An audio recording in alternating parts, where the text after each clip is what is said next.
अस्सलाम वालेकुम नाजरीन। पिछली की स्कैन पर आपने देखा कि सुल्तान अलाउद्दीन ने तुर्क सरदारों के जरगे में कहा था कि कारा जैसर फतह होने के बाद इस इलाके का मुकम्मल कंट्रोल मैं अर्तुगरुल साहब के हवाले कर दूंगा।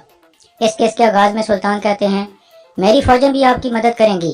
जब तक आप सब मुतहद हैं हमें दोनों जहानों में कोई शिकस्त नहीं होगी।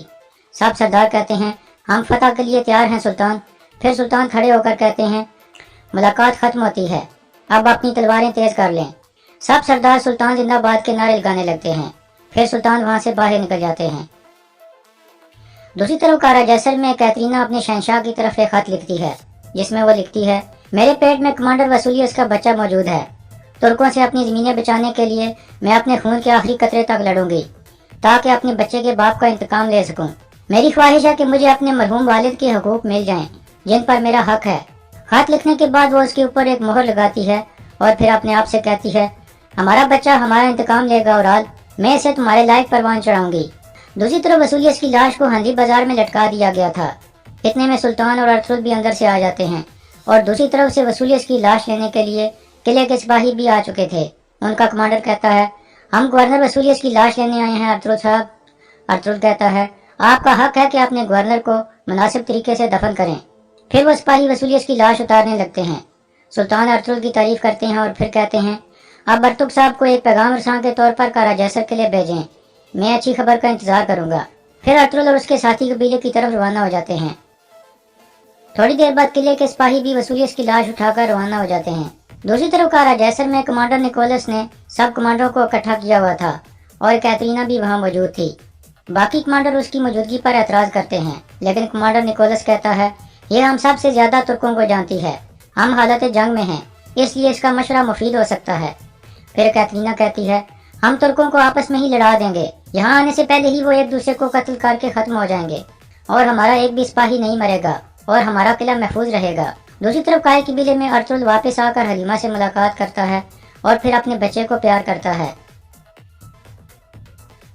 इसके बाद वो हकीम अर्तुग को कहता है, सुल्तान ने आपको एक अहम जिम्मेदारी दी है, आपको एक कासिद बांधकर कारा जैसर के लिए जाना है और उनके कमांडर को कहना है कि आप सुल्तान अलाउद्दीन के आगे हथियार डाल दें, वरना हमारे सुल्तान किसी को भी जिंदा नहीं छोड़ेंगे। हकीम अर्तुग कहता है, यह जिम्मेदारी मेरे लिए इज्जत की बात है सरदार, मैं अभी रवाना होता हूँ।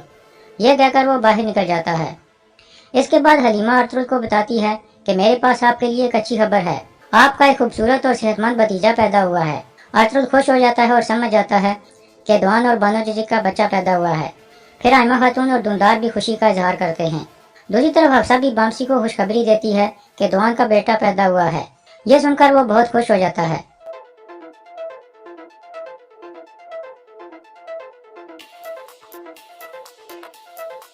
इसके बाद बामसी सिपाहियों के खेमे में जाकर उन्हें भी यह खुशखबरी सुनाता है, तो वो सब भी बहुत खुश और पुरजोश हो जाते हैं।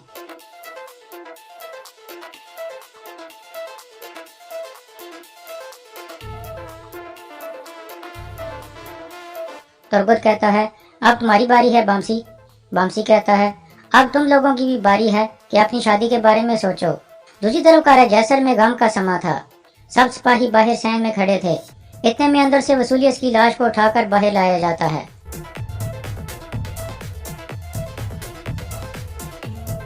फिर कमांडर निकोलस सबसे मुखातिब होकर कहता है, गवर्नर वसूलियस ने हमारे लिए एक अमानत छोड़ी है, हम इस किले की हिफाजत के लिए अपनी जानें भी कुर्बान कर देंगे। फिर कैटरीना भी सिपाहियों को जोश दिलाती है। इसके बाद सब सिपाही निकाया जिंदाबाद के नारे लगाने लगते हैं। आखिर में सिपाही वसूलियस की लाश को उठाकर किले से बाहर निकल जाते हैं। दूसरी तरफ असलहान अपने भाई अलियार की कब्र पर जाती है और फातिहा ख्वानी करती है। इसके बाद वो कहती है, भाई अल्लाह आपको सुकून अता फरमाए और जन्नत में जगह दे, हमने आपका इंतकाम ले लिया है, अब से मैं आपके नक्शे कदम पर चलूंगी, आपका कबीला मेरे महफूज हाथों में है और मैं आपके मकसद के लिए अपनी जान भी कुर्बान कर दूंगी। दूसरी तरफ काय कबीले के मरकजी खेमे में बामसी अर्तुल को याद दिलाता है कि जब हम इन जमीनों पर आए थे तो हमने एक पौधा लगाया था, अब तो वो बहुत बड़ा हो चुका होगा। तुर्गुत कहता है अब उसकी जड़ें जमीन में गहरी हो चुकी हैं भाई। फिर बामसी कहता है आज के दिन हमें जश्न मनाना चाहिए भाई, हमें दोहरी खुशी मिली है। एक तरफ वसूलियत का खात्मा हो गया है तो दूसरी तरफ दुआन का बच्चा पैदा हुआ है। ये सुनकर सब हंसने लगते हैं। इतने में बानो जिजिक अपना बच्चा उठाकर आ जाती है। आयमा खातून कहती हैं बानो जिजिक चाहती है कि दुआन के बच्चे का नाम आप रखें। अर्तुल बानो जिजिक को मुबारकबाद देता है और फिर कहता है अब से आप कोई आंसू नहीं बहाओगी, हमने दुआन का इंतकाम ले लिया है, अब हम कारा जैसर किले में किसी को सुकून से नहीं बैठने देंगे। इसके बाद अर्तुल बच्चे को उठा लेता है और उसके कान में अजान देता है। अल्लाहु अकबर, अल्लाहु अकबर। अजान के बाद वो 3 बार कहता है तुम्हारा नाम दुआन है। इस तरह दुआन के बच्चे का नाम भी दुआन रख दिया जाता है। फिर अर्तुल बच्चा बानो जिजिक को दे देता है। बानो जिजिक अर्तुल का शुक्रिया अदा करती है और फिर धुंधार को बच्चा देते हुए कहती है धुंधार साहब अपने भतीजे को उठाओ। धुंधार उसे उठाकर प्यार करने लगता है। यह देखकर सबकी आंखों में आंसू आ जाते हैं। अर्तुल भी रोने लगता है।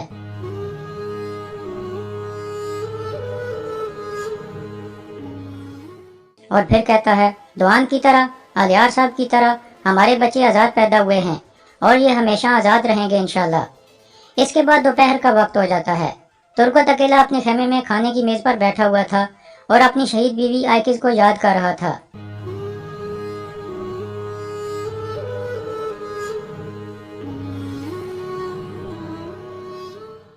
इतने में अर्तुल अंदर दाखिल होता है। तुर्गुत कहता है आए भाई इकट्ठे खाना खाते हैं। फिर वो दोनों बैठकर खाना खाने लगते हैं।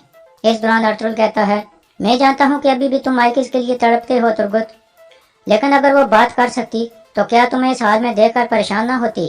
तुर्गुत कहता है मेरी किस्मत में अकेला रहना लिखा है भाई, मेरी इसके अलावा कोई ख्वाहिश नहीं है कि मैं हमारे मकसद के लिए लड़ूं जब तक मैं जिंदा हूँ।